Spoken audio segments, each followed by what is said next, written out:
మెలియాపుట్టిలో స్వర్ణాంధ్ర స్వచ్ఛాంధ్ర కార్యక్రమం. స్వర్ణరథం చెత్త సేకరణ ట్రాక్టర్ల ప్రారంభం. మామిడి గోవిందరావు ఆధ్వర్యంలో మెలియాపుట్టి మండలంలో స్వర్ణాంధ్ర స్వచ్ఛాంధ్ర కార్యక్రమాన్ని ఘనంగా నిర్వహించారు. మండల కేంద్రంలోని ఎండీఓ కార్యాలయం ఎదుట చెత్త సేకరణకు ట్రాక్టర్ను ప్రారంభించారు.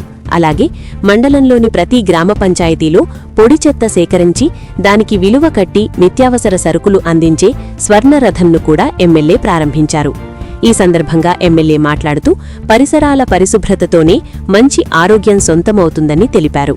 ప్రతి ఒక్కరూ తమ గ్రామాలను శుభ్రంగా ఉంచడం బాధ్యతగా తీసుకుని స్వర్ణాంధ్ర నిర్మాణానికి కృషి చేయాలని పిలుపునిచ్చారు.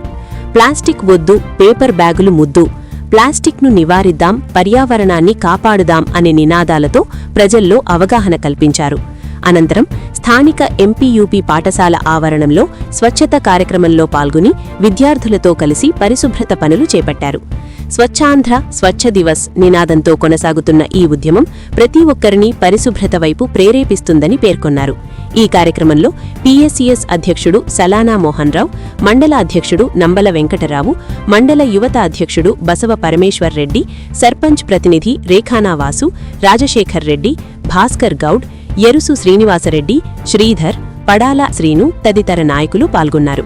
అలాగే ఎండీఓ నరసింహప్రసాద్ పండా, తహసీల్దార్ బి పాపారావు, ఎంఈఓలు, ఏపీఓ రవి సహా మండల అధికారులు, ఎన్డీఏ కూటమి నాయకులు, కార్యకర్తలు హాజరయ్యారు.